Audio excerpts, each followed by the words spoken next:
राधे राधे दोस्तों, स्वागत है आपका चैनल सनातन धर्म में। दोस्तों, आज के वीडियो में मैं आपको पूर्णिमा के व्रत के बारे में जानकारी दूंगी। पूर्णिमा का व्रत कब से शुरू करें और कब तक रखें, इस व्रत की पूजा विधि क्या है, इस व्रत में किन देवी देवताओं का पूजन करें, पूर्णिमा के व्रत में चंद्र देव का पूजन कैसे करें और इस व्रत के नियम क्या हैं, पूर्णिमा के व्रत में क्या खाएं और क्या ना खाएं, यह सभी बातें इस वीडियो में मैं आपसे शेयर करूंगी, तो वीडियो को पूरा अवश्य देखें। दोस्तों, बात करें पूर्णिमा के व्रत की। पूर्णिमा के व्रत का हमारे शास्त्रों में विशेष महत्व बताया है। पूर्णिमा का व्रत प्रत्येक महीने के शुक्ल पक्ष की आखिरी तिथि को रखा जाता है तथा यह व्रत भगवान शिव का प्रिय माना जाता है। यह तिथि भगवान विष्णु व माता लक्ष्मी को भी अत्यंत प्रिय है। मान्यता है कि पूर्णिमा के दिन चंद्रदेव भी अपनी सभी कलाओं से परिपूर्ण होते हैं, इसलिए इस दिन संध्या काल में चंद्रदेव के पूजन का भी विधान है। पूर्णिमा का व्रत सभी स्त्री व पुरुष कर सकते हैं। विवाहित स्त्रियां इस व्रत को अखंड सौभाग्य व पति और पुत्र की दीर्घायु के लिए करती हैं तथा उनका दाम्पत्य जीवन सुखी होता है। यदि इस व्रत को कोई अविवाहित कन्या करती है तो उसे अच्छे वर व घर की प्राप्ति होती है।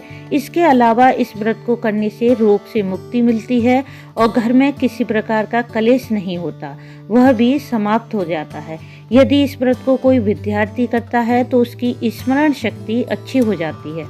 ज्योतिषी शास्त्र के अनुसार व्यक्ति की कुंडली में यदि चंद्रमा कमजोर होता है तो उस व्यक्ति की मानसिक स्थिति बिगड़ जाती है तथा स्मरण शक्ति क्षीण हो जाती है, किसी भी कार्य में उसे सफलता नहीं मिलती। तब ऐसी स्थिति में उस व्यक्ति को पूर्णिमा का व्रत रखते हुए चंद्रदेव का पूजन करना चाहिए ताकि इन सभी समस्याओं से मुक्ति मिल सके। इस व्रत को 3 राशि के व्यक्तियों को अवश्य करना चाहिए। वह राशि है कर्क राशि, वृश्चिक और मीन राशि। दोस्तों, अब बात करते हैं कि पूर्णिमा के व्रत कब से शुरू करें और कितने व्रत रखें। वैसे देखा जाए तो किसी भी व्रत को रखने के लिए जब ईश्वर के प्रति मन का भाव जागृत हो वही समय उचित होता है। पर शास्त्रों के अनुसार प्रत्येक व्रत को शुरू करने का शुभ समय बताया गया है। पूर्णिमा का व्रत शुरू करने के लिए माघ मास, चैत्र मास, वैशाख और कार्तिक मास, यह सभी मास उत्तम बताए हैं, परंतु इनमें सर्वश्रेष्ठ मास चैत्र मास है। स्कंद पुराण के अनुसार चैत्र मास की पूर्णिमा को सिद्ध पूर्णिमा और मनोरथी पूर्णिमा कहा जाता है। इस मास से व्रत शुरू करने पर व्यक्ति की सभी मनोकामनाएं पूर्ण होती हैं। वैसे तो पूर्णिमा के व्रत की संख्या 32 बताई गई है, पर यदि आपकी शारीरिक क्षमता कमजोर है तब आप साल भर भी इस व्रत को करके उद्यापन कर सकते हैं। पर यदि पूर्णिमा के 32 व्रत करते हैं तो व्रत का संपूर्ण फल प्राप्त होता है।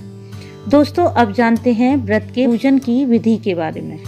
पूर्णिमा की तिथि चंद्रदेव के पूजन के लिए विशेष महत्व रखती है और चंद्रमा के आराध्य भगवान शिव हैं, इसलिए इस दिन सबसे पहले भगवान शिव का पूजन करना चाहिए। प्रातःकाल उठकर नहाने के पानी में गंगा जल डालकर स्नान करें, फिर सूर्यदेव को अर्घ्य दें। इसके बाद पूर्णिमा के व्रत का संकल्प करें। हाथ में अक्षत, पुष्प, कुछ दक्षिणा रखकर संकल्प करें और भगवान से प्रार्थना करें कि हमारे पूर्णिमा के सभी व्रत निर्विघ्न पूरे हो जाएं। इस दिन सबसे पहले भोलेनाथ माता पार्वती का विधिवत पूजन करें। भोलेनाथ की प्रिय वस्तु बेलपत्र, धतूरा, सफेद पुष्प, सफेद चंदन, अक्षत अर्पित करें। इस दिन भगवान शिव को पंचामृत से स्नान जरूर कराएं तथा ओम नमः शिवाय पंचाक्षर मंत्र का जाप करें। पूर्णिमा के दिन भगवान विष्णु के सत्यनारायण स्वरूप का भी पूजन माता लक्ष्मी सहित करना चाहिए। भगवान विष्णु की प्रिय वस्तु पीले पुष्प, चंदन, रोली, मौली, पीले वस्त्र, अक्षत, पीला भोग, तुलसी पत्र अर्पित करें। धूप दीप करके आरती करें। सत्यनारायण व्रत कथा इस दिन जरूर पढ़ें या सुनें। इस दिन खीर का विशेष महत्व होता है, इसलिए खीर में मिश्री डालकर भोलेनाथ को खीर का भोग लगाएं। पूर्णिमा के दिन माता लक्ष्मी को भी खीर का भोग लगाएं। खीर का भोग लगाने से माता लक्ष्मी की असीम कृपा प्राप्त होती है। पूर्णिमा के व्रत में संध्या काल में चंद्रदेव के पूजन का विशेष महत्व होता है, इसलिए पहले ये जान लें कि चंद्रोदय का समय क्या है। यह समय आप किसी पंचांग से भी जान सकते हैं। सूर्यास्त के बाद और चंद्रोदय से पहले स्नान अवश्य कर लें। स्नान के बाद पुरुष सफेद रंग के कपड़े पहने और स्त्रियां क्रीम कलर या पीले रंग के कपड़े पहन सकती हैं। फिर चंद्रमा को अर्घ देने के लिए सभी पूजन सामग्री एक थाली में इकट्ठी कर लें। यदि आप समर्थ हैं तो चांदी का बर्तन ले लें। यदि चांदी का बर्तन नहीं है तो पीतल या तांबे का बर्तन लेकर उसमें थोड़ा सा गंगा जल डालें। शुद्ध जल डालकर कच्चा दूध, थोड़ी सी मिश्री व लाल पुष्प डाल लें और चंद्रमा को अर्घ दें। अर्घ देने का मंत्र है ओम शम सोमाय नमः। अर्घ देते समय ध्यान रखें कि जल पैरों में ना गिरे। इसके लिए नीचे कुछ पात्र रख लें या कोई गमला रख लें। फिर चंद्रमा को धूप दीप दिखाएं। भोग के लिए जो खीर आपने बनाई है उसका भोग लगा दें। अर्घ देने के बाद चंद्रदेव से अपनी कामना को पूर्ण करने की प्रार्थना करें तथा पूजन की समाप्ति के बाद मीठा भोजन ग्रहण करें। दूसरे दिन किसी ब्राह्मण या किसी जरूरतमंद को सफेद वस्तु का दान अवश्य करें। दोस्तों, अब जानते हैं कि पूर्णिमा के व्रत के नियम क्या होते हैं। इस व्रत में मीठा भोजन करें, नमक ना खाएं। मीठे में जो खीर आपने प्रसाद के रूप में बनाई है उसे ग्रहण कर सकते हैं या फिर भोजन के साथ दूध या चाय ले सकते हैं। पूर्णिमा के व्रत में संध्या काल में चंद्रदेव को अर्घ देने के बाद ही व्रत का पारण करें। पूर्णिमा के व्रत में खीर का प्रसाद अवश्य बनाएं। इस दिन सत्यनारायण की कथा जरूर पढ़ें या सुनें। कथा पढ़ते समय अक्षत हाथ में ले लें।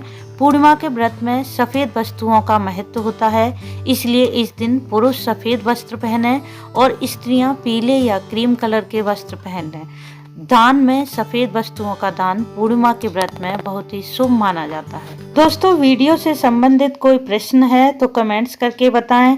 जानकारी अच्छी लगी हो तो इसे लाइक कर दें, ज़्यादा से ज़्यादा शेयर करें और सब्सक्राइब करके बेल आइकन को प्रेस कर दें जिससे मेरे आने वाले वीडियो आपको मिल सकें। राधे राधे दोस्तों।